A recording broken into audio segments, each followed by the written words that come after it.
ये एक घन के आकार का आकृति है। तो इसका 6 पृष्ठ होता है। देखिए 1, 2, 3, 4, 5 और करीने के 6। इसमें कुल 6 पृष्ठ है और ये सभी वर्गाकार है। तो 6 वर्गाकार पृष्ठ है। अतः इसके एक भुजा को दूसरे भुजा से गुना करने पर एक पृष्ठ का क्षेत्रफल निकलता है। अतः ए स्क्वायर एक वर्ग का हुआ, तो इसलिए 6a स्क्वायर करेंगे क्योंकि इसके 6 पृष्ठ है। अतः 6a स्क्वायर इसका संपूर्ण पृष्ठ क्षेत्रफल होता है। अब मान लीजिए इसके ऊपर ये एक अर्धगोलाकार आकृति है। इसके ऊपर इस तरह का गुंबद बना हुआ है जिसका व्यास दिया हुआ है, जो इस वर्ग के बराबर के व्यास का एक अर्धगोला इसके ऊपर इस तरह से व्यवस्थित है। तो ये अर्धगोला का वक्र पृष्ठ हम निकालेंगे और ये वर्गाकार भाग का जो इस घन के 6 पृष्ठ वर्गाकार है, 6 पृष्ठ का क्षेत्रफल निकाल के इसमें ये वृत्ताकार भाग को बाद दे देंगे और अर्धगोले का वक्र पृष्ठ को इसमें जोड़ देंगे। अतः इस घन और अर्धगोला का संयुक्त पृष्ठ क्षेत्रफल भी हम लोग निकालना सीखेंगे। जो आकृति के बारे में जब हम कॉन्सेप्ट क्लियर कर लेते हैं कि इसमें 6 पृष्ठ है जो वर्गाकार है, 6 पृष्ठ का क्षेत्रफल संपूर्ण पृष्ठ क्षेत्रफल होता है, लेकिन इसके ऊपर चूंकि अर्धगोला बैठा है तो ये वृत्ताकार भाग इस एक पृष्ठ में माइनस हो जाएगा और इसमें जुटेगा अर्धगोला का वक्र पृष्ठ क्षेत्रफल। इस तरह से हम ये दोनों वर्गाकार 6 भाग और एक अर्धगोला का वक्र पृष्ठ निकालकर जोड़ने से ये घन और अर्धगोला का संयुक्त पृष्ठ क्षेत्रफल निकल जाएगा। चलिए एक उदाहरण को देख लेते हैं और इसे सॉल्व करके देखते हैं। यहाँ 10वीं वर्ग के गणित पुस्तक के 182 पेज पर दिए गए उदाहरण 2 को देखिए। आकृति 12.7 में दर्शा गया सजावट के लिए प्रयोग होने वाला ब्लॉक 2 ठोसों से मिलकर बना है, जिनमें से एक घन है और दूसरा अर्धगोला है। इस ब्लॉक का आधार 5 सेंटीमीटर कोर या किनारे वाला एक घन है और इसके ऊपर लगे हुए अर्धगोले का व्यास 4.2 सेंटीमीटर है। इस ब्लॉक का संपूर्ण पृष्ठीय क्षेत्रफल ज्ञात कीजिए। चलिए इसे सॉल्व करके देखते हैं। तो यहाँ हम देखते हैं ब्लॉक का जो भुजा है यानी कोर 5 सेंटीमीटर है।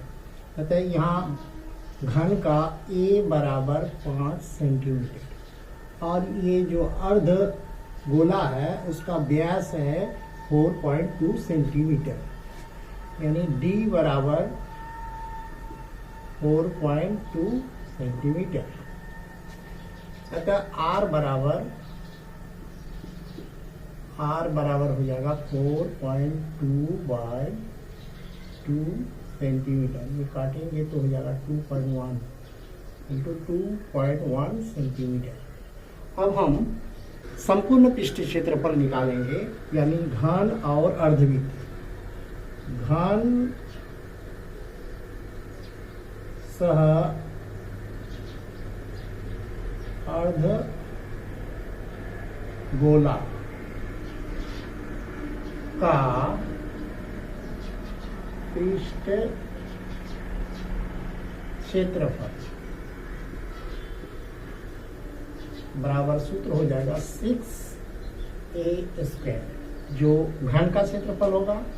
इसमें ये वृत्ताकार भाग जो है वह घटेगा, वृत्त का क्षेत्रफल होगा पाई r स्क्वायर और ये अर्धगोला का वक्र पृष्ठ जुटेगा। अर्धगोला का वक्र पृष्ठ का क्षेत्रफल होता है 2 पाई r स्क्वायर। इसे सॉल्व करने पर हमें मिलता है 6a स्क्वायर। ये 2 पाई स्क्वायर में एगो घट गया तो प्लस पाई r स्क्वायर हो जाएगा।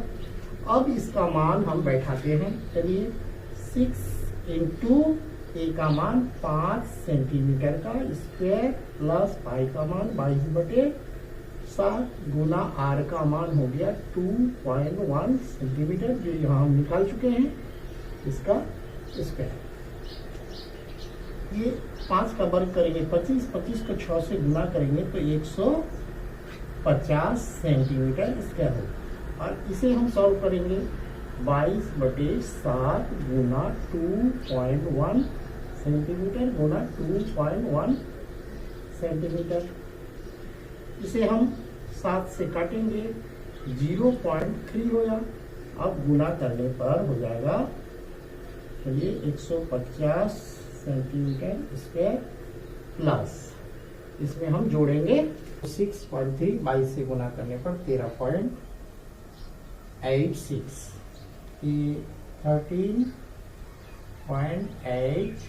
13.86 प्राप्त होता है सेंटीमीटर स्क्वायर। इसे जोड़ लेंगे तो हो जाएगा 3.86 सेंटीमीटर स्क्वायर। अतः ये संयुक्त पृष्ठ क्षेत्रफल जो घन और अर्धवृत्त से बना ये हो गया 163.86 सेंटीमीटर स्क्वायर। तो इस प्रकार हम बेलन के बारे में भी चलिए चर्चा कर लेते हैं और इससे संबंधित क्वेश्चन को अगले वीडियो में हल भी करेंगे। ये डिब्बा जो है ये बेलनाकार आकृति है। ये इसका जो सरफेस है पृष्ठ है ये वक्र पृष्ठ कहलाता है और इसका ये ढक्कन जो है एक वृत्तीय रूप का है। ये ढक्कन वृत्ताकार है जो समतल पृष्ठ है। तो ये वक्र पृष्ठ हुआ, ये समतल पृष्ठ हुआ। ऐसा ही इसका तली है ये भी वृत्ताकार है। अतः ये बेलनाकार आकृति में दो वृत्तीय आकृति यहाँ और यहाँ ये दो वृत्त है और एक वक्र पृष्ठ है यानी कुल 3 पृष्ठ है। इसका क्षेत्रफल पाई स्क्वायर हम लोग सीखे थे। अतः 2 पाई स्क्वायर हो गया दो वृत्त का और इसका वक्र पृष्ठ का क्षेत्रफल होता है 2 पाई h का संपूर्ण पृष्ठ क्षेत्रफल को दोनों वृत्त के साथ वक्र पृष्ठ को जोड़कर प्राप्त करते हैं। तो इससे जुड़ा हुआ हम कुछ सवाल देखेंगे। इसके ऊपर अब यदि अर्धगोलाकार इसी परिधि पर एक ही व्यास वाले अर्धवृत्त को बैठा दिया जाए तो इसका संयुक्त पृष्ठ क्षेत्रफल कितना होगा। इस तरह के क्वेश्चन हमारे 10वीं वर्ग के प्रश्नावली में है। जो संयुक्त पृष्ठ क्षेत्रफल यानी बेलन और अर्धगोलाकार संयुक्त रूप से हम दिखाते हैं। देखिए ये बेलनाकार आकृति के ऊपर मान लीजिए यह अर्धगोलाकार इसी के वृत्तीय व्यास के बराबर अर्धगोला इस पर व्यवस्थित हो तो इस प्रकार का आकृति देखने को मिलता है।